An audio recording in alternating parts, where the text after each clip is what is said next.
नमस्कार, माझ्या चॅनलवर तुमचं स्वागत आहे. हे बघा मी काय सांगते. मी अगोदरपासून पहिल्यापासून आशीर्वादचा आटा आणायची. पूर्वीपासून अगदी आशीर्वाद बदलला नाही, कधीच नाही बदलला. कारण काय तर ते पीठ आहे ना, खूप छान होतं. आणि आत्ताचं पीठ आलंय, त्याचं पीठ छान दिसतं आणि ब्रँड तोच, त्याच्यामुळे आपण घ्यायला जातो पटकन. तर फसायला होतंय आता, कारण आता चपाती नीट येत नाही, त्याच्यात भेसळ कसली तरी आहे. म्हणून काळी गहू दुसरे कुठले तरी वापरले जात आहेत त्याच्यात, त्याच्यामुळे ही चपाती काळी होते. मी तुम्हाला असं पोळी दाखवते. पांढरी पोळी व्हायची अगोदर, एकदम पांढरी. आणि ह्या आता अशा रेशनच्या गव्हाच्या पिठाच्या चपात्या कशा असतात तशी पोळी होते. ही बघा, काळी काळी.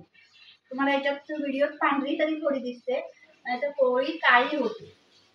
बघा, हे आटा आणतोय ना, त्याच्यात फसायला होतंय. पहिला चांगला माल देतायत आणि नंतर काहीतरी भेसळ करतायत, त्याच्यामुळे ही पोळी आता तर खावत नाही. ती पोळी गरम असेल तरच खायला होते, नंतर पोळी खायला होत नाहीये.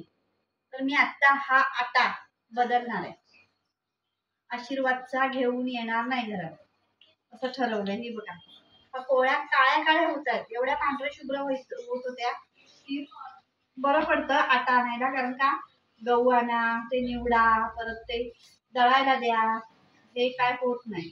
हे आटा आणला की बरं पडतंय. पण ह्या आट्याचा प्रकार असा झालेला आहे बघा, आशीर्वादचा आटा. खूप काहीतरी भेसळ केलेली आहे त्याच्यामुळे ह्या आटा आहे ना, एकदम. तुम्ही सांगा, तुम्ही कुठचा आणता. तुम्ही तसं मला कमेंट करून सांगा की तुम्ही पोळ्यांना कुठचा आटा वापरताय, ते सांगा. आशीर्वादचा वापरत असाल तर अशी पोळी होते की पांढरी शुभ्र होते. अशी गरम असताना छान लागते, नाहीतर पोळी छान लागत नाहीये. आता ह्या सकाळच्या आहे, आता खायला गेलं तर खाणार नाही, अशी अवस्था आहे. हे बघा, पोळी बघा, बघवत नाही पोळीकडे, अशी पोळी होते. अगोदर खूप पांढरी शुभ्र अगदी मऊ सूत व्हायची पोळी. आता मऊ होते पण काळी काळी फक्त होते. तुम्ही कुठला आणता ते मला नक्की कमेंट करून सांगा.